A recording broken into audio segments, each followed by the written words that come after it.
और भगवान का जो रिश्ता होता है बहुत ही अटूट होता है। और जो व्यक्ति भगवान को, गुरु को अपना बना लेता है, एक संबंध स्थापित कर लेता है, फिर भगवान उसे नहीं छोड़ते। भगवान भी अपने भक्त के वश में होते हैं।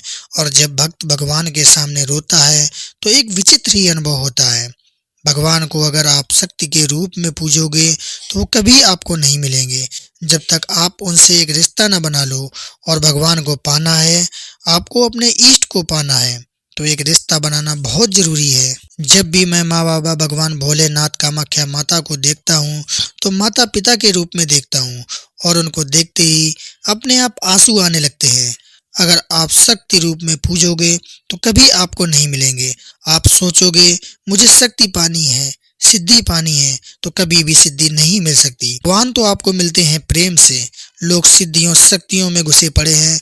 भगवान को पाना है तो एक रिश्ता बनाइए और प्रेम से निहारिए और अपने भाव उनके सामने रखिए। फिर देखना आपको स्वयं ही महसूस होगा कि मेरे इष्ट मेरे साथ हैं। कहीं भी फंस जाते हो, समस्या में आ जाते हो, निराश हो जाते हो, तो उस समय पर कभी अकेलापन महसूस नहीं होगा।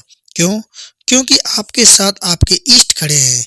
जब भोलेनाथ की कृपा होती है ना, आपके इष्ट की कृपा होती है, तो वो आपको हाथ पकड़कर भवसागर को पार करा देते हैं। जब हम एक रिश्ता भगवान से बनाते हैं तो वो रिश्ते की मर्यादा हमारे इष्ट जानते हैं।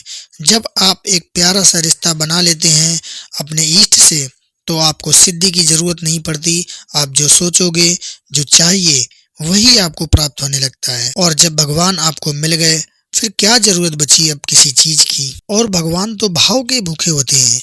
वो कुछ नहीं देखते, धर्म जाति रूप रंग कुछ नहीं देखते। वो तो बस ये देखते हैं कि मेरा बच्चा मुझे किस रूप में पाना चाहता है। मीरा ने भगवान श्री कृष्ण से शादी नहीं की थी, पर पति रूप में माना था, एक संबंध स्थापित किया था। एक बहुत बड़ा उदाहरण है आपके सामने मीरा। उनके पति जो राणा जी थे, उन्होंने जहर भिजवाया था उनको, और उन्होंने भगवान की आंखों में देखते हुए, अपनी आंखों में आंसू भरते हुए उसे पी गई। प्रभु की माया देखिए कि उन्होंने उसको अमृत बना दिया, अमृत पान किया था उन्होंने।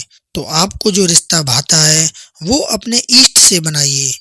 एक दोस्त का रिश्ता भी आप बना सकते हैं। तो भगवान के सामने जब भी कोई व्यक्ति रोता है तो 3 कारणों से रोता है, जिसमें पहला कारण है कि जब वो दुखी होता है, ज्यादा परेशान होता है, उसे कोई भी आशा की किरण दिखाई नहीं देती, तब रोता है। जब उसका काम नहीं बनता तब रोता है। वो इसलिए रोता है कि हर व्यक्ति अपने संबंधी के सामने ही रोता है। माता पिता भाई बहन, जिसे वो अपना मानता है, जिसे वो जानते हैं कि ये मेरी बात सुनेंगे, मेरे मन का जो बोझ होगा वो हल्का होगा और दिशा निर्देश होगा, मेरा मार्गदर्शन होगा। शुभ चिंतक के सामने ही रोया जाता है। और दूसरा, जब रोता है जब वह सुखी हो जाता है, प्रभु की माया को देख देख कर रोता है कि प्रभु कैसे खेल रचाते हैं। कहाँ मेरे पास खाने तक के पैसे नहीं थे और आज प्रभु ने कहाँ से कहाँ पहुंचा दिया। तो प्रभु को देखते हुए उस भक्त की आंखों में आंसू आ जाते हैं कि प्रभु तेरी लीला अपरंपार है। तू रंग को राजा और राजा को रंग बनाने में पल भर की देर नहीं करता। और तीसरी बार भक्त जब रोता है, जब प्रेम से संबंध बना लेता है, प्यार का संबंध बना लेता है, तो वो भक्त भगवान को निहारता ही रहता है और उसकी आंखों से लगातार आंसू बहते रहते हैं। वो प्रेम के आंसू होते हैं। वो अपने इष्ट को मूर्ति नहीं मानता, वो मानता है कि उसके प्रभु उसके सामने हैं और उनसे बातें करता है, अपने मन के दुखड़े को उनके सामने रखता है, हर बात उनके साथ शेयर करता है।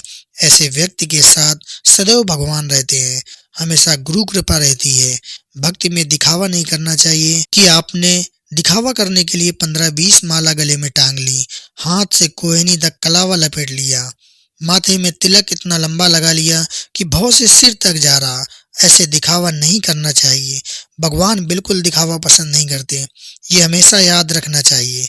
इसलिए जब भगवान के सामने रोते हैं तो भक्ति की पहली अवस्था यही होती है, आप भक्ति के मार्ग पर चल चुके हैं और आपके रोने से भगवान भी विचलित हो उठते हैं कि मेरा भक्त रो कैसे रहा है, और वो कृपा करते हैं। इसलिए भगवान से रिश्ता बनाइए कि भगवान अब आप हो, जो भी हो आप जानो। तो आप सभी को भक्ति और भाव से जुड़ी हुई और भी जानकारियां और कहानी हमारे चैनल पर मिलती रहेंगी। तो सभी लोग वीडियो को जरूर लाइक करना, चैनल को जरूर सब्सक्राइब करना। मिलते हैं हम लोग अगली वीडियो में। सभी भाई बहनों को हरिहर।